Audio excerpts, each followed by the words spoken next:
September 11, Dark and Light Side of Life, episode 160. Wednesday. Panoorin niyo ho yung umpisa hanggang sa ikalimang episode everyday. No? At malalaman nyo kung ano yung mensahe ni Universe para sa inyo. Ngayon, kukuha ako dito ng 3 para alam natin kung saan galing yung problema. And then dito naman sa light side of life, ito naman yung suggestion ni Universe kung paano nyo makakamtan dapat yung mga blessings ninyo sa buhay and solutions na mga hinahanap ninyo. Okay? 3 baraha kukunin ko bawat deck. So ngayon, una, Uy! 9 of Wands. Ito yung mga problema, okay? Pangalawa, 7 of Wands. Bakit? Pangatlo, 4 of Wands. Ay, grabe naman na pagmamahal. Ito, wagas. Martir. O, di ba? Dito ka nalulugmok sa buhay mo. Alam mo kung ba't ako natawa? Kasi yung 9 of Wands is waiting for somebody. So, matagal ka nang naghihintay. Diba? Matagal na matagal. And then, itong 7 of Wands, no? Yung representation kasi ng 7 of Wands is you keep standing on your ground. Ando doon ka pa rin, nag-hold on ka pa din. Kapag pinangakuan ka, siguro ando doon ka sa puntong ganon, di ba? It might be in a form of finances. Kung sakali, siguro may hinihintay ka, may sinisingil ka, ando doon ka pa rin. Umaasa ka na mababayaran ka, di ba?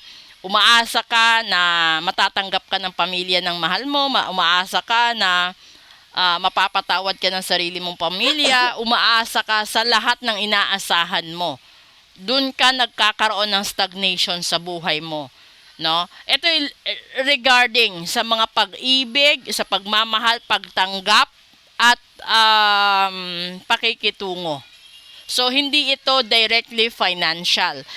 More on acceptance at saka emotional side or aspect ng buhay mo. Diyan ka nagkakaroon ng issue. Tignan natin dito. Una. O, diba?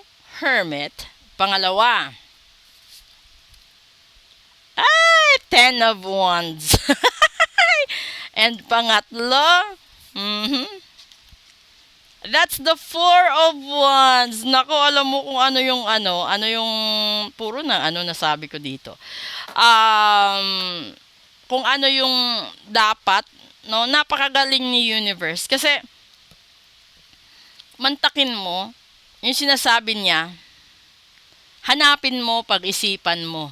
No? Kung dapat pa ba siyang hintayin, dapat mo pa bang asahan na papatawarin ka ng mga taong nagawan mo ng kasalanan? Ano pa ba? Basta, this is all about analysis.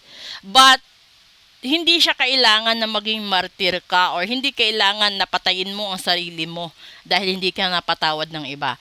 Lahat ng tao may kasalanan, pero depende na yun sa kanila. Kung alam naman nila na humingi ka ng tawad, alam naman nila siguro na nagsisisi ka. Pero kung hindi ka nila matanggap, then move on. Let go of that situation. Kasi, hindi po pwede na i-gamble mo yung buhay mo or natitirang taon mo sa mundong ito para lang sa kanila. Especially kung pamilyado kang tao. 'Di ba?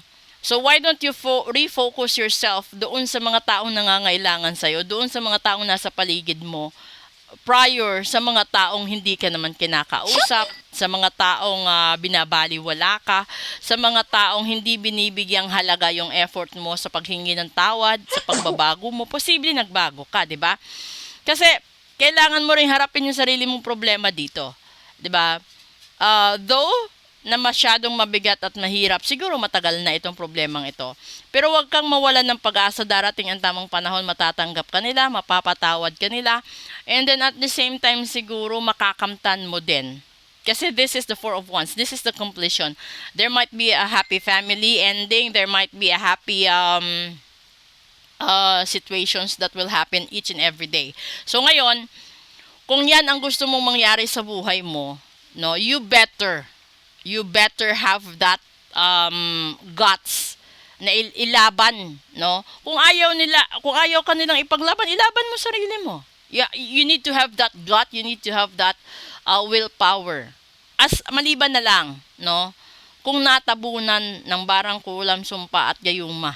Kasi kahit anong gawin mo kapag yan ang kinalaban mo, wala unless ipatanggal mo. Kasi posible na mamanipulate, no, ng ritual ang mga tao sa paligid mo to give you pain, to hurt you, to put you down. Ganun 'yon. So kailangan mo talagang una, magpa full private reading ka, o pangalawa, magpa-cleansing ka, pangatlo, magpa-ritual ka. Pwede din diretso mo na sa ritual para isahan, 'di ba? Nasa sayo 'yon. Kasi hindi naman magbabago, hindi rin matatagalan kung natural. Pero kung ito naman ay gawa ng mga manifestations and rituals, ay talaga, kalabanin mo din sila ng ritual. Okay? So, let's proceed with Real Talk 101.